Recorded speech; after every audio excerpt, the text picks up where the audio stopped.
The badge on my belt looked completely ordinary until my neighbor tried to have me thrown out of my own house. I had just come home from a 12-hour shift, exhausted, already thinking about nothing more than a hot shower and a quiet evening, when I saw them. 2 sheriff's deputies standing in my driveway. And a woman on my porch, pointing at my front door like she owned it. For a split second, I thought something had gone wrong. A break-in. Maybe a call about suspicious activity. But then she turned, saw my truck, and her expression lit up with something closer to triumph than concern. "There he is," she shouted, loud enough for half the street to hear. "That's the man. He's been breaking into the house."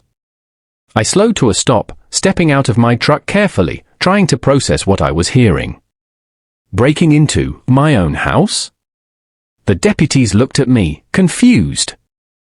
The woman didn't hesitate. She marched forward, pointing directly at me like she was presenting evidence. "You need to arrest him," she snapped.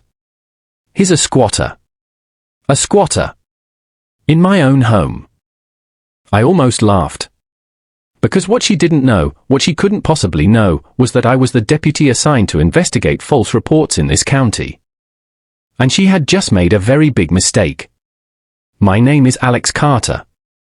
I'm a county deputy, 12 years on the job, and most days start the same way, early mornings, long hours, and calls that rarely go the way you expect.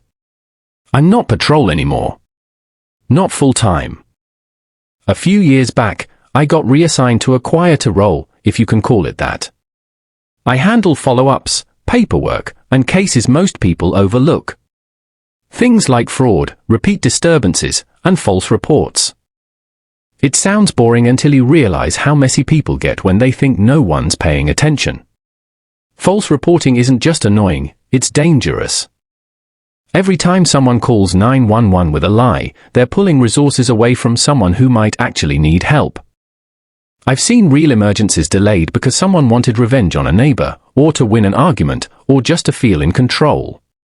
And over time, you start to notice patterns. People who make those calls? They don't think they'll get caught. They think the system bends for them.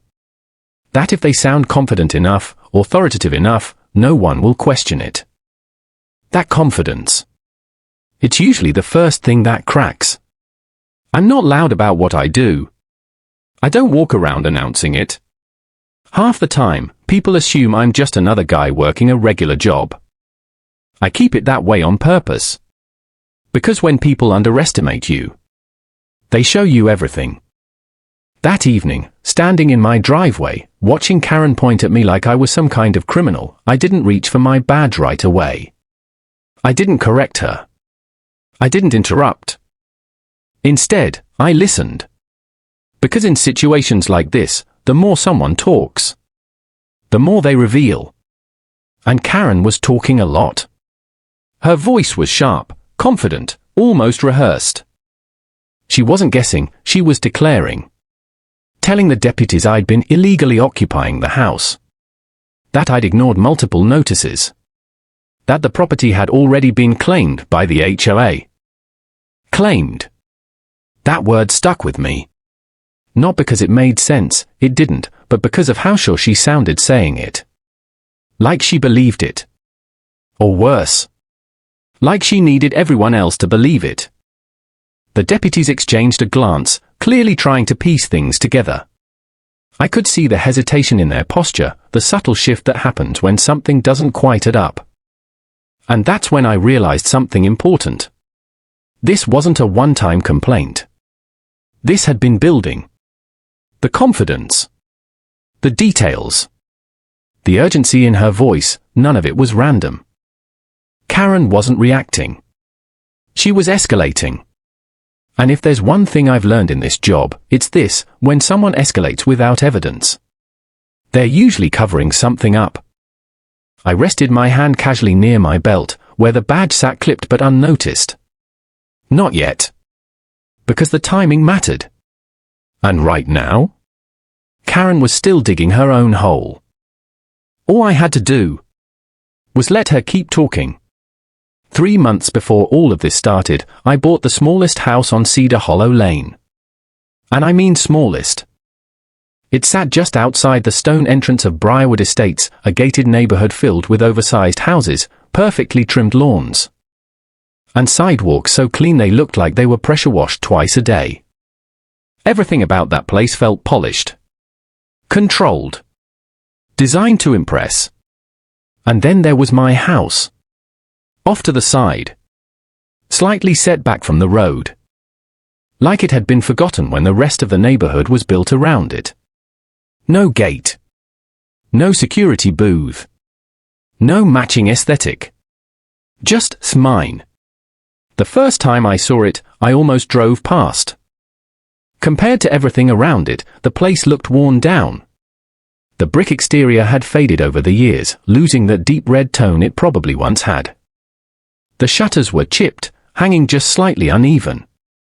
One side of the driveway had a long crack running through it like a scar. It wasn't impressive. Not even close. But something about it felt real. After years of working long shifts, bouncing between apartments and temporary places that never really felt like home, I was tired.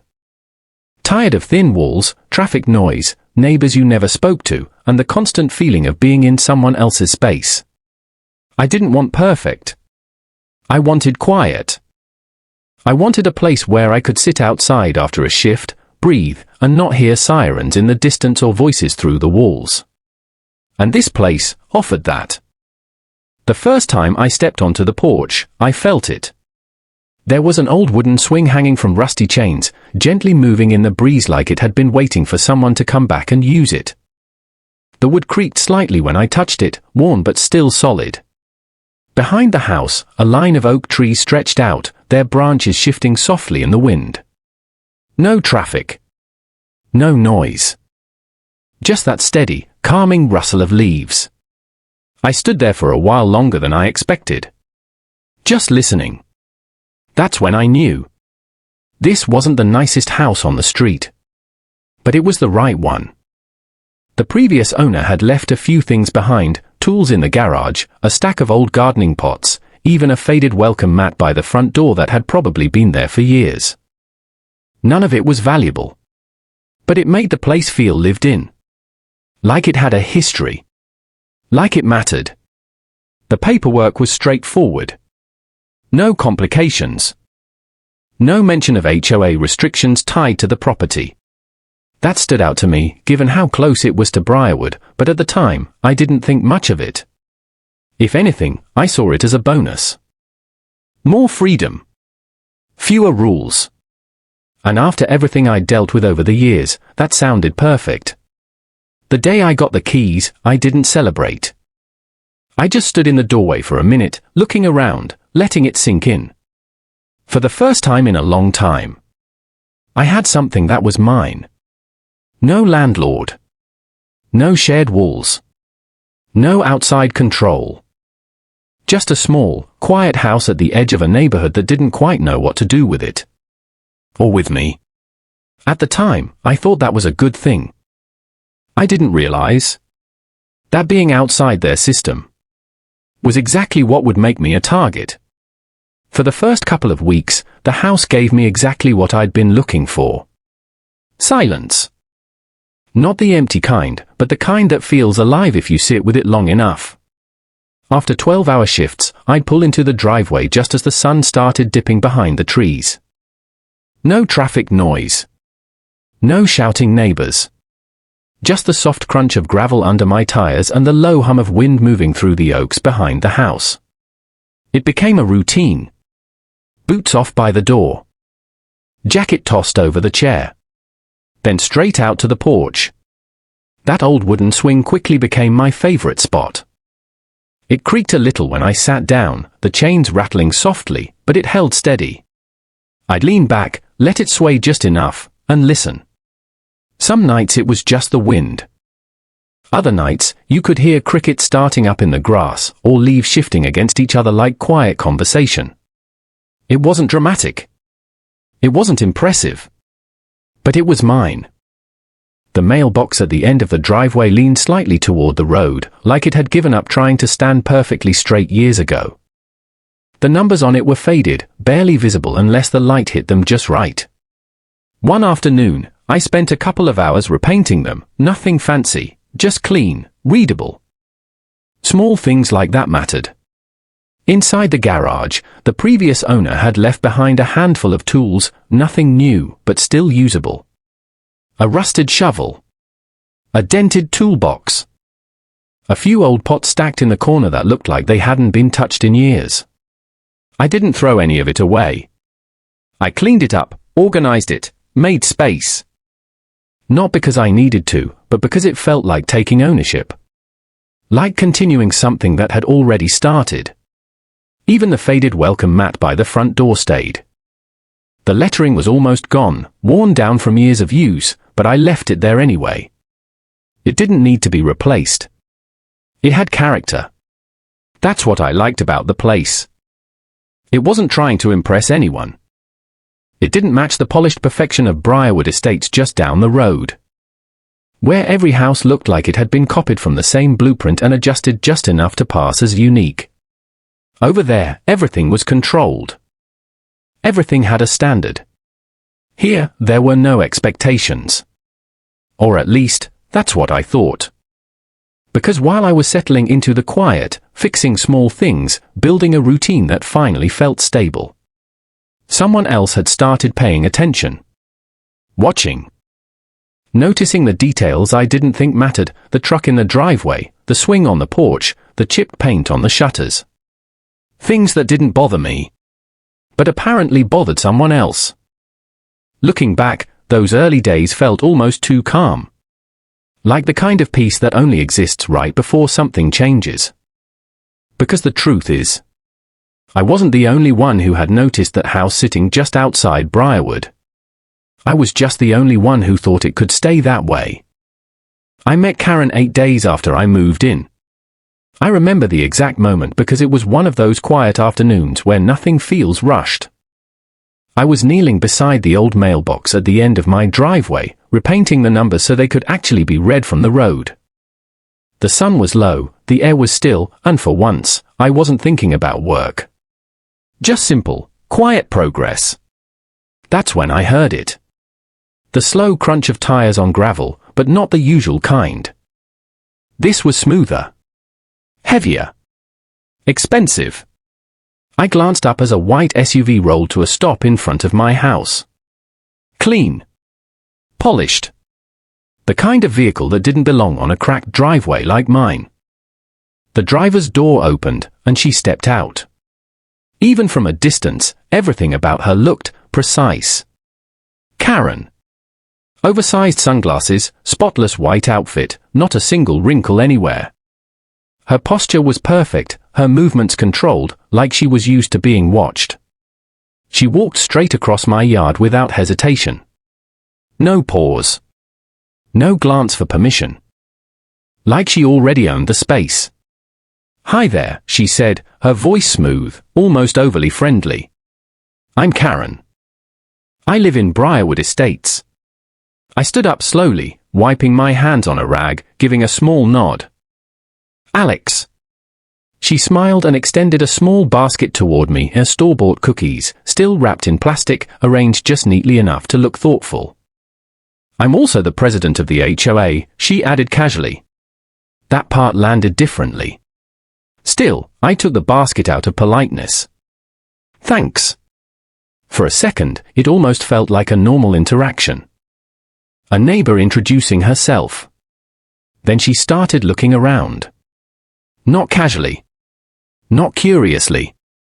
Carefully. Her eyes moved from my truck, parked in plain sight, to the crack in the driveway, then up toward the porch swing, the chipped shutters, the leaning mailbox. She wasn't admiring anything. She was evaluating. "You know," she said after a moment, lowering her voice slightly, "your house is the first thing people see when they drive into Briarwood." I glanced back at the mailbox, then at her, and gave a small, half-amused shrug. Good thing I painted the numbers then. I expected at least a polite laugh. She didn't smile. Not really.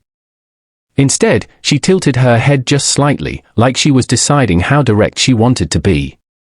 "Your truck," she said, "should probably be parked behind the house. It's a bit visible." I blinked once, not sure if I heard that right. "And the porch swing," she continued, glancing toward it briefly, "it looks a little cheap for the area. You might want to consider replacing it." There it was. No hesitation. No filter. Just quiet authority, disguised as suggestion. I crossed my arms loosely, watching her now with a different kind of attention. "And the mailbox," she added, almost as an afterthought, "still doesn't quite match the neighborhood." I looked at it again, the fresh paint, the slightly bent post, the worn edges, and for the first time, I saw it the way she did. Not as something functional, but as something out of place. I let out a short breath, somewhere between a laugh and disbelief. "Good thing it's my mailbox," I said. She held my gaze for a second longer than necessary, still smiling. But this time, it didn't feel friendly. It felt measured. Looking back, that moment was clear. She hadn't come to welcome me. She hadn't come to introduce herself. She had come to set expectations. And more importantly, to see if I would follow them. The first note showed up a week later. No knocking. No conversation. Just a piece of paper folded neatly and tucked under the windshield wiper of my truck. I didn't notice it right away. It wasn't until I came out the next morning, coffee in hand, getting ready to head into another long shift, that I saw it, sitting there like it belonged. I pulled it free and unfolded it. "Please remove vehicle from visible area. It negatively affects neighborhood appearance." No signature. No name. But I didn't need one. I already knew. I stood there for a second, reading it again, letting the words settle. It wasn't aggressive. It wasn't even rude, not on the surface. But it wasn't a suggestion either. It was a directive. And it came from someone who thought they had the authority to give it. I crumpled the paper slightly in my hand, then flattened it back out. For a moment, I considered walking straight over to Briarwood, knocking on Karen's door, and ending it right there. But I didn't. Instead, I tossed the note onto the passenger seat and drove to work. I figured that would be the end of it. I was wrong. 2 days later, I came home to find another note, this time taped to my trash can. Trash bins must be removed from curb within 24 hours. Continued violations will result in action. I stared at it longer than the first one. Action. That word again. Vague. Open-ended. Designed to sound official without actually saying anything. I peeled the tape off slowly, folded the note, and slipped it into my pocket. Still didn't react. Still didn't engage. That was the mistake. Because ignoring Karen didn't make her stop. It made her escalate. The third note showed up the following week. This one was stuck directly to the porch swing. I noticed it the moment I stepped outside, the paper fluttering slightly in the breeze, taped right across the wooden slats I had gotten used to sitting on every evening. I pulled it off. This structure does not meet the aesthetic standards of Briarwood Estates. Structure. She called my porch swing a structure. I let out a short breath, shaking my head slightly. At that point, it wasn't even about the content anymore. It was the pattern. Each note more direct than the last. Each one pushing a little further. And none of it had anything to do with actual authority. I didn't live in Briarwood. I wasn't part of the HOA. There was no agreement, no contract, nothing that gave her any control over my property. And yet, she kept acting like there was. The fourth note didn't wait long. It was shoved halfway into my mailbox, bent at the corner like it had been pushed in with just enough force to make a point. Shutters require repainting to maintain property standards. Failure to comply will result in further action. I stood there at the end of the driveway, holding the paper, looking out toward the entrance of Briarwood. It wasn't just annoyance anymore. It was something else. Pressure. Subtle, but consistent. Like she was trying to wear me down. Test how long I'd ignore it. See when I'd finally respond. And the truth was, she wasn't wrong to think that. Because for the first time since the note started appearing, I was actually considering it. Not because she had authority, but because she wasn't going to stop. And people like that? They don't back off on their own. They push until someone pushes back. The next escalation didn't come quietly. It came in bright orange. I pulled into my driveway late Friday afternoon, the kind of tired that settles into your bones after a long shift. At first, I didn't notice anything unusual. The house looked the same. The yard was still. The porch swing moved slightly in the breeze. Then I saw it. A large, bright orange notice taped across my front door. Not tucked under a wiper. Not slipped into the mailbox. Taped. Front and center. Like it was meant to be seen. I walked up slowly, already feeling that familiar tension building in my chest, and pulled it off the door. Across the top, in bold letters, "Final warning." I let out a quiet breath and started reading. According to the notice, I was now in violation of multiple HOA regulations: parking visibility, exterior maintenance, non-compliant structures. It listed them all like a formal report. Then came the part that made me stop. I had 10 days to appear before the Briarwood HOA board. If I failed to comply, I would be fined $500 per day until my property met their standards. $500 a day. I actually laughed. Not because it was funny. Because it was absurd. I didn't live in their neighborhood. I wasn't part of their HOA. There was no legal connection, none, that gave them any authority over my property. But then I noticed something that wiped the smile off my face. At the bottom of the notice was my full name, my address, and an official-looking seal stamped in dark ink, Briarwood Estates Homeowners Association. It looked real. Clean. Structured. Designed to intimidate. And for someone who didn't know better, it probably would have. That's when it hit me. Karen wasn't just leaving notes anymore. She was creating documents. Manufacturing authority. I stood there for a moment, the paper still in my hand, staring at that seal like it might explain itself. It didn't. So I folded the notice carefully, turned around, and walked back to my truck. If she wanted a response, she was about to get one. Karen's house wasn't hard to find. It sat right inside the gates of Briarwood, larger than most, positioned where it could be seen from the main entrance. White exterior, perfectly trimmed hedges, a driveway that looked like it had never seen a single crack. I parked at the curb and walked up to the front door, the orange notice still in my hand. I didn't knock lightly. A few seconds later, the door opened. Karen stood there, exactly the same as before, composed, polished, completely unbothered. She didn't even look surprised to see me. "You take this to my house?" I asked, holding up the notice. She glanced at it briefly, then back at me. "Yes," she said simply. No hesitation.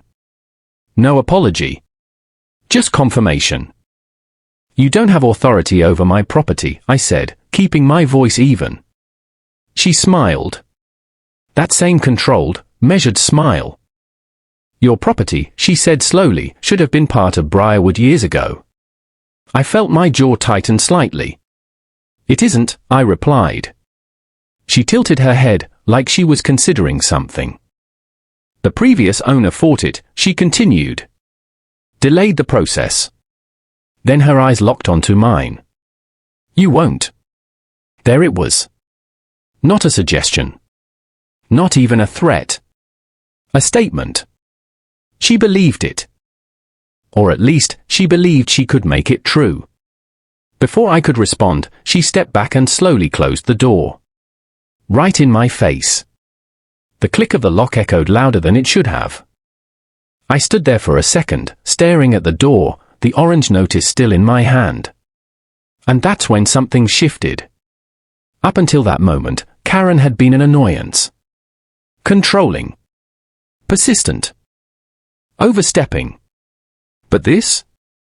This was different. She wasn't just pretending anymore. She was acting like she had legal power over my home. And worse. She was willing to fake it. That was the moment I stopped seeing her as a difficult neighbor. And started seeing her as a problem that needed to be handled. The next morning, I didn't go to work right away. Instead, I drove straight to the county records office. The building sat a few blocks off the main road, older than most of the structures around it, with faded brick walls and narrow windows that let in just enough light to see what you were doing. Inside, it smelled like dust, paper, and stale coffee. The kind of place where answers exist if you're willing to look long enough. I signed in, grabbed a visitor pass, and made my way to the record section. Metal tables, old filing cabinets, stacks of documents that had probably been sitting there for decades. This wasn't something you could search online. If I wanted the truth, I had to dig for it. I started with the basics: property maps, tax records, subdivision layouts. At first, it was slow going. Pages of numbers, legal descriptions, boundary lines that didn't mean much without context. But I kept going. Page after page. File after file. Because something about Karen's confidence didn't sit right with me. She wasn't guessing. She believed what she was saying. Or at least, she wanted me to think she did. About 2 hours in, I found the first piece that mattered. An old survey map. The paper was slightly yellowed, the ink faded in places, but the layout was still clear. I traced the lines with my finger, following the boundaries of Briarwood Estates, until I reached my lot. And that's when I noticed it. My property didn't sit inside the subdivision. It sat outside it. Not just slightly. Completely separate. I leaned in closer, studying the details. The map was dated years before Briarwood had even been developed.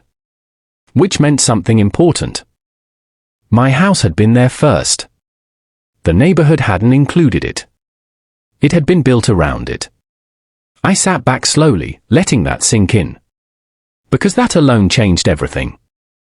If my property existed before Briarwood, then there was no automatic inclusion. No default authority. No assumption that HOA rules applied. But I didn't stop there. Because I wanted more than just a theory. I wanted proof. So I kept digging. Different folders. Older records. Development filings tied to Briarwood Estates. That's when I found the second piece. Buried in a stack of legal documents, requests, approvals, zoning changes, was a filing from the original developers. A request to include my property in the subdivision. I pulled it out carefully, scanning the pages. They had tried to bring my lot into the HOA. Years ago. Which meant Karen wasn't entirely wrong about one thing. There had been an attempt. But that wasn't the part that mattered. I flipped to the last page. And that's where I found it. Stamped clearly across the bottom in bold ink, request denied. I stared at it for a second, then read the note beneath it. The reason was simple. The property owner at the time had refused to sign. Without that consent, the county couldn't force inclusion. Which meant the decision was final. No signature. No agreement. No HOA authority. I sat there for a moment longer, the weight of it settling in. Because now I understood something that made everything else make sense. Karen knew. She had to. This wasn't a misunderstanding. It wasn't confusion over boundaries or paperwork. This was intentional. She wasn't trying to figure out if she had authority. She was trying to create it. And that changed everything. I made copies of every document I needed, the survey map, the denied filing, the records showing my property stood alone. When I finally walked out of that building, the air felt different. Clearer. Because for the first time since this started, I wasn't reacting anymore. I wasn't guessing. I knew the truth. And more importantly, I knew she was lying. I didn't go straight back to work after leaving the records office. Instead, I drove home. Slowly. Letting everything I had just read settle into place. The road into Cedar Hollow Lane felt different now. The same trees. The same quiet stretch of pavement. But something had shifted. Because now I understood the situation for what it really was. This wasn't confusion. It wasn't overreach. It was deliberate. I pulled into my driveway and sat there for a moment, the folder of copied documents resting on the passenger seat. My house looked exactly the same as it had the day before, the cracked driveway, the faded brick, the porch swing moving slightly in the wind. Nothing had changed. Except what I knew. I grabbed the folder and went inside, clearing off the kitchen table before spreading everything out in front of me. Deed. Survey map. Development records. The denied HOA filing. And right in the center of it all, that stamped line, excluded from HOA jurisdiction. I stared at those words longer than I expected. Because they didn't just prove Karen was wrong. They proved she had never been right. Not once. I leaned back slightly, running a hand across my face, thinking through everything that had happened up to that point, the notes, the warnings, the orange notice taped to my door. The way she spoke like she had authority over my property. It all lined up now. Too perfectly. Karen wasn't guessing. She wasn't confused about where my property stood. She had access to the same records I did. As HOA president, she would have known exactly where the boundaries were, exactly which properties were included and which weren't. Which meant one thing. She had known the truth the entire time. And ignored it. Not because she misunderstood it. But because it didn't fit what she wanted. I let that sit for a second. Because that realization hit harder than anything else. It wasn't just about control. It was about power. Karen didn't care whether she had legal authority. She cared whether people believed she did. And up until now. Most of them probably had. That's how people like her operate. They push just far enough, just confidently enough, that no one questions it. They rely on hesitation. On uncertainty. On the idea that most people won't take the time to verify what's actually true. And for a while. It had worked. Just not on me. I leaned forward again, flipping through the documents one more time, slower now. That's when I noticed something else.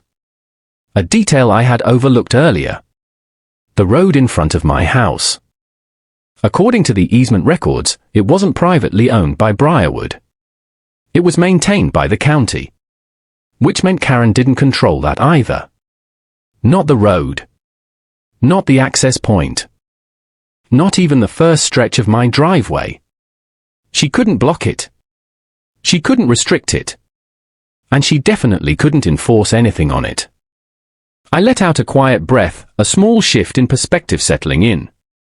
Because now, it wasn't just about proving she was wrong. It was about understanding how far she had already gone. The fake notices.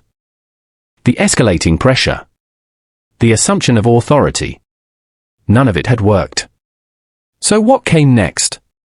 I already knew the answer. People like Karen don't stop when they're wrong. They double down. They escalate.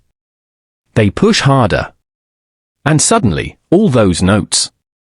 All those warnings. They didn't feel like the end of something. They felt like the beginning. I closed the folder slowly, stacking the documents back into place. Because now, the situation was clear. Karen wasn't going to back off. She was going to try something bigger. And when she did, I needed to be ready. I didn't have to wait long to find out what Karen's next move was. It came quietly. No notes. No warnings taped to my door. Just a conversation that shouldn't have happened. The next day at work, I stopped by dispatch between calls, nothing unusual. Just checking in, grabbing a quick update before heading back out. One of the guys behind the desk looked up when I walked in. "Hey, Alex," he said casually. "You've been busy lately." I frowned slightly. "Busy how?" He turned his screen a little, scrolling through something. "Your address has popped up a few times this week." That got my attention. "What kind of calls?" I asked. He hesitated for a second, then read it off. "Suspicious person. Possible trespassing. Caller reports unknown male entering residence." I felt something tighten in my chest. "How many?" I asked. He looked back at the screen. Three separate 911 calls. All reporting the same thing. Someone breaking into my house. I didn't need to ask who made them. I already knew. Karen. I leaned against the desk slightly, processing it. This wasn't just annoying anymore. This wasn't fake notices or passive-aggressive notes about my trash can. This was different. This was dangerous.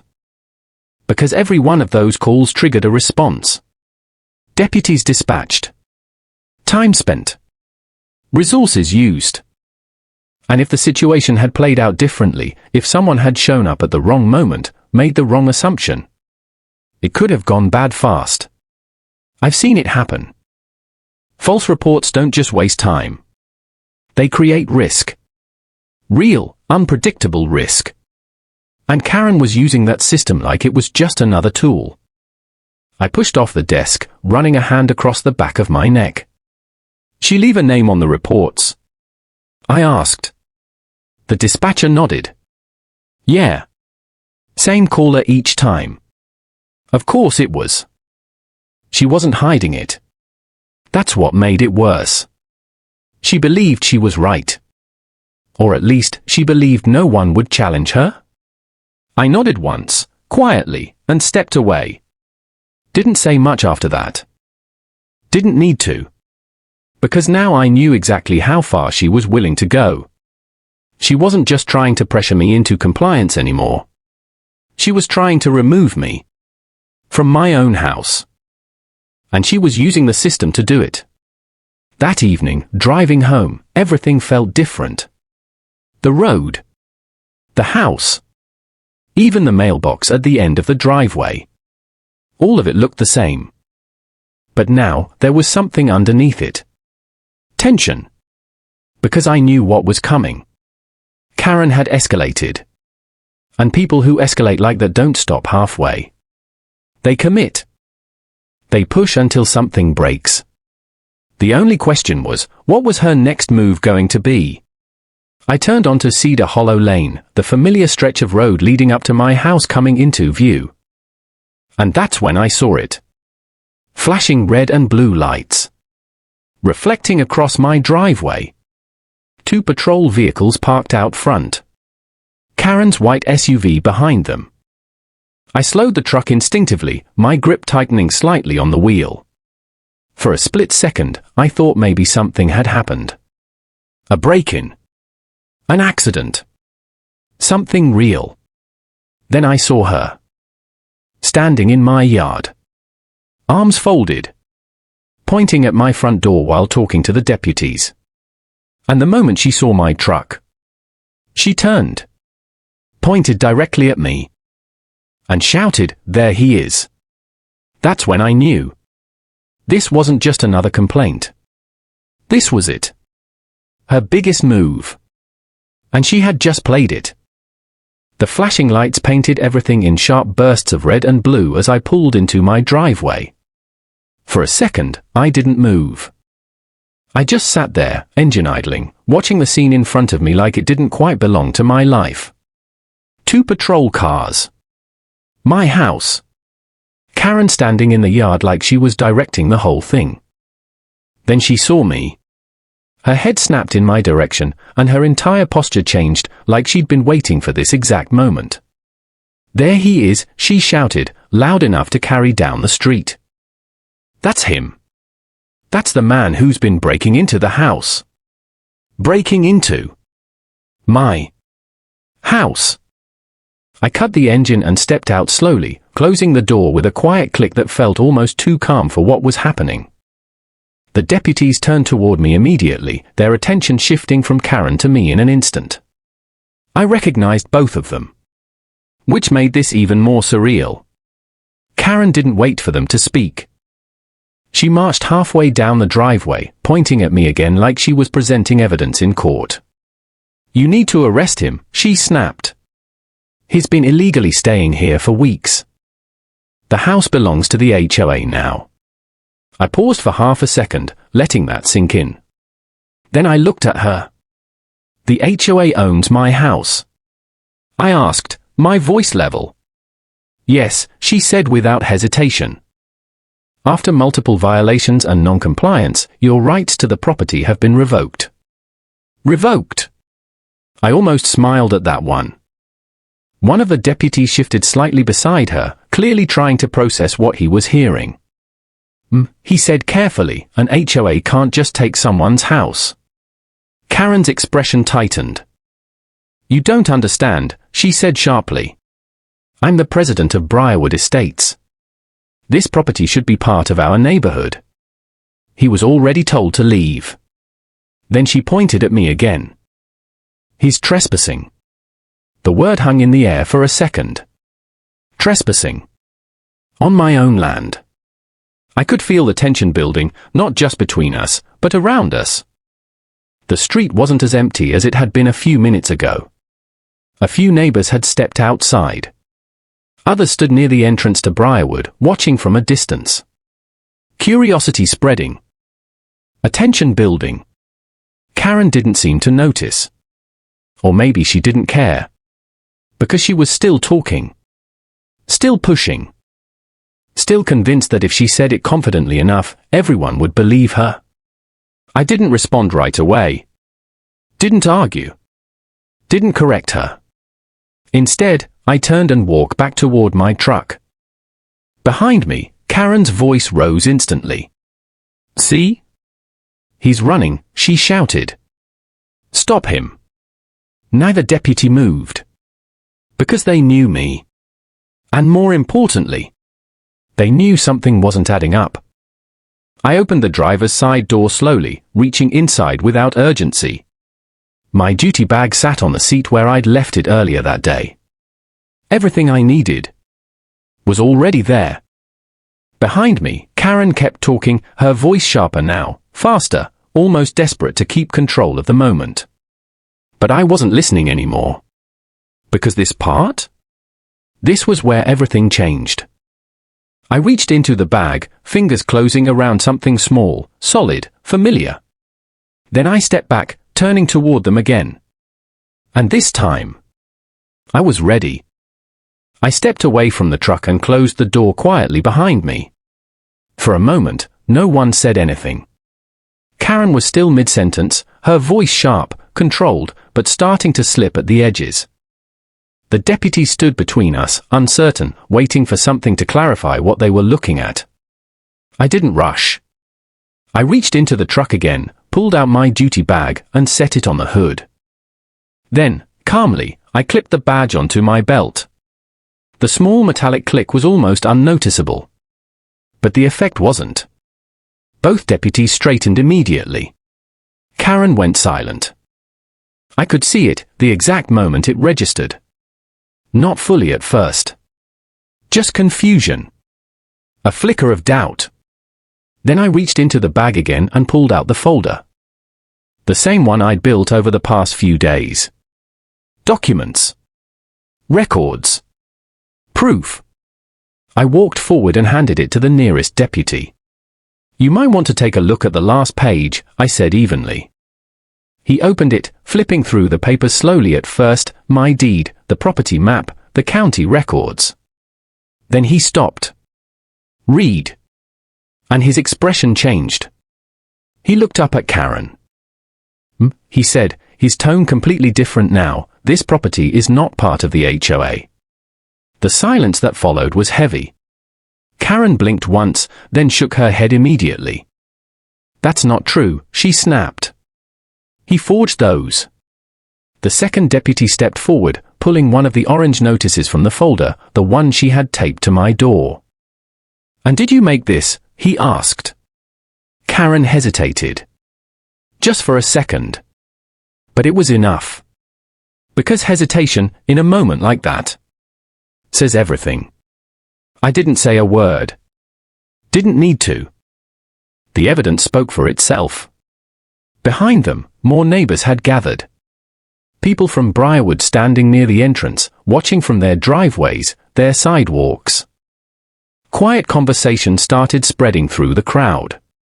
The same people who had probably followed Karen's lead without question were now watching her lose control. The first deputy flipped to another page, the dispatch report. He continued, "We also have records of 3 911 calls placed from your number reporting a trespasser at this address." Karen's posture shifted. Not dramatically, but enough. "This was a misunderstanding," she said quickly. "I was trying to protect the neighborhood." "By filing false reports?" the deputy asked. Her voice dropped slightly. "I was told." "By who?" he cut in. She didn't answer. Because there was no one left to point to. No authority to hide behind. No system she could bend. Just her. Standing in front of everyone. Exposed. The second deputy closed the folder and stepped aside, giving his partner a clear line of sight. He said, "Firm now, we're going to need you to step over here." He gestured toward the patrol car. Karen didn't move at first. Her eyes found mine. And for the first time since I met her, there was no confidence there. No control. Just disbelief. "You're making a mistake," she said, her voice quieter now, almost strained. I held her gaze, calm. "No," I said. "You already did." That was it. The moment broke. The deputies guided her toward the car, not aggressively, but with finality. The door opened. She hesitated once more, looking back at the neighborhood that had always listened to her. No one spoke. No one stepped in. Because now, they knew the truth. The door closed. The engine started. And as the patrol car pulled away, carrying Karen down the road she had tried to control, the silence she left behind said more than anything else could. Because power, when it's built on nothing, doesn't just fade. It collapses. By the end of that week, everything had unraveled. Karen was officially charged, false police reports, unlawful obstruction, and misuse of emergency services. The same system she tried to weaponize against me had turned back on her. 3 days later, Briarwood held an emergency HOA meeting. For the first time since I moved in, I was invited. The parking lot was packed. Neighbors filled the room, whispering, watching, waiting. Karen wasn't there. She didn't need to be. The board removed her as president before the meeting was halfway over. Then something I didn't expect happened. The HOA's attorney stood up, in front of everyone, and apologized to me. Publicly. Officially. They voted to cover my legal expenses, remove the illegal fencing Karen had tried to install near my driveway, and post a permanent notice at the entrance. A week later, I saw it. Right beside the Briarwood gate. Private property, not part of HOA. Polished wood. Gold lettering. That same evening, I walked down to my mailbox, the one Karen couldn't stand, and bolted my sheriff's badge just beneath the house numbers. Now, every person who drives into Briarwood sees it. A reminder. Some people think they're in control. Until they realize they never were.